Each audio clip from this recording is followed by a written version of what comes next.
Karibu tena msikilizaji wangu kwenye simulizi yenye mafunzo makubwa, maumivu, machozi na majuto. Simulizi hii inaitwa Umalaya Umeniponza. Simulizi hii imeandikwa na DJ Manumbu.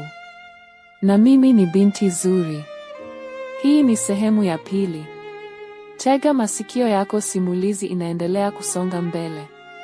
Usisahau kulike, kushare na kusubscribe chaneli ya DJ Manumbu ili uwe wa kwanza kupata simulizi nyingine zenye kusisimua na kuelimisha. Mwajuma alikesha usiku ule akiwa hajalala vizuri. Alikuwa amekaa pembeni mwa kitanda kidogo ndani ya chumba kilichojaa harufu ya manukato mazito, vipodozi na kelele za muziki wa taratibu uliokuwa ukisikika kutoka simu ya mmoja wa wasichana waliokuwa mule ndani. Mawazo yalikuwa mengi kichwani mwake. Alikumbuka nyumbani, mama yake na mdogo wake. Lakini moyo wake ulianza kujifariji. Mwajuma alijisemea moyoni, nimekuja kutafuta maisha, lazima nivumilie. Asubuhi yake, mmoja wa wale wanawake aliyeitwa Angel alimfuata akiwa amevaa gauni fupi jekundu. Dogo, hapa mjini ukitaka kula lazima ujue mchezo wa mjini. Mwajuma akamtazama kwa wasiwasi. Mwajuma aliuliza, mchezo gani huo? Angel akacheka. Kisha akasema, kuuza uzuri wako.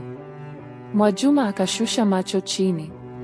Mwajuma akamwambia Angel, mimi siwezi hiyo kazi. Wale wasichana wote wakaanza kucheka kwa nguvu. Mmoja akasema, hata sisi tulisema hivyo hivyo. Siku hiyo nzima Mwajuma alibaki ndani akiwaza. Lakini jioni ilivyofika, njaa ilianza kumuuma vibaya. Hakukuwa na chakula cha bure. Hakuna aliyemujali. Mmoja wa wasichana alimrushia maneno yaliyomuumiza sana. Hapa hakuna kuleana. Ukila lazima utafute pesa. Usiku huo, Angel alimpeleka Mwajuma saluni ndogo. Nywele zake zikatengenezwa vizuri. Akapakwa mekapu kali. Akavalishwa gauni fupi jeusi lililobana mwili wake. Mwajuma alijitazama kwenye kioo. Alivyojiona kwenye kioo hakuwa tena kama yule binti wa kawaida kutoka Mtwara. Alionekana tofauti kabisa. Angel akamshika begani na kusema, karibu mjini, mtoto. Usiku ule walienda maeneo ya starehe jijini Dar es Salaam. Mwajuma alihisi hofu kubwa. Aliona wanaume wakubwa wakiwa wanawachagua wasichana kama bidhaa. Muziki ulikuwa mkubwa. Vileo vilikuwa vingi. Wanaume walikuwa wakicheka huku wakitoa fedha mezani.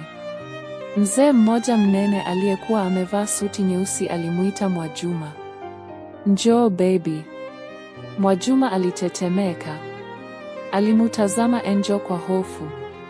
Angel akamwambia Mwajuma kwa sauti ya chini, ukimkubali utaondoka na $100,000 leo. $100,000, fedha ambayo Mwajuma hakuwahi kuishika maisha yake.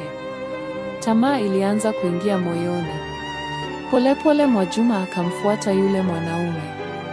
Usiku huo ndio ulikuwa mwanzo rasmi wa kuharibika kwa maisha ya Mwajuma. Baada ya siku chache, Mwajuma alianza kuzoea maisha yale.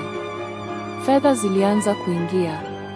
Akanunua simu nzuri, nguo za gharama, viatu vya kisasa. Akaanza kula maisha ya starehe. Taratibu Mwajuma akaanza kuwadharau watu wa nyumbani. Mama yake alipompigia simu siku moja, Mwajuma alimjibu kwa ukali, mama, acha kunipigia kila saa, mimi nina maisha yangu. Mama yake alilia sana baada ya Mwajuma kumkatia simu yake. Lakini Mwajuma hakujali chochote. Mwajuma aliamini amefika mjini. Aliamini pesa ndiyo kila kitu. Ndipo siku moja Angel alipomwambia, hilo jina lako la Mwajuma ni la kishamba sana. Mwajuma alimuuliza Angel, niitwe nani sasa? Hili ndilo jina langu. Angel akacheka na kumwambia, kuanzia sasa jina lako ni Mwajei. Wasichana wote wakapiga makofi. Kuanzia siku hiyo Mwajuma akafa na Mwajei akazaliwa. Kadri siku zilivyoenda, Mwajei akawa maarufu kwenye maeneo ya starehe. Mwajei alijifunza kuwachezea wanaume akili. Alijifunza kuwadanganya. Alijifunza kutumia uzuri wake kupata fedha nyingi. Lakini bado hakuridhika. Mwajei alitaka pesa zaidi. Siku moja alikutana na kundi la wanawake waliokuwa wakiwalewesha wanaume kwa dawa maalumu kisha kuwaibia fedha zao. Mwanzoni aliogopa, lakini baada ya kuona kiasi cha fedha walizokuwa wanapata wenzake, nafsi yake ikabadilika kabisa. Mmoja wa wanawake alimwambia hii ndiyo Dar es Salaam halisi. Mwajei akawauliza, hamuogopi?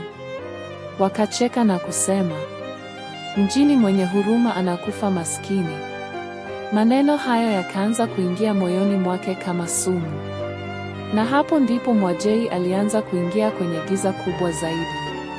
Itaendelea sehemu ya 3.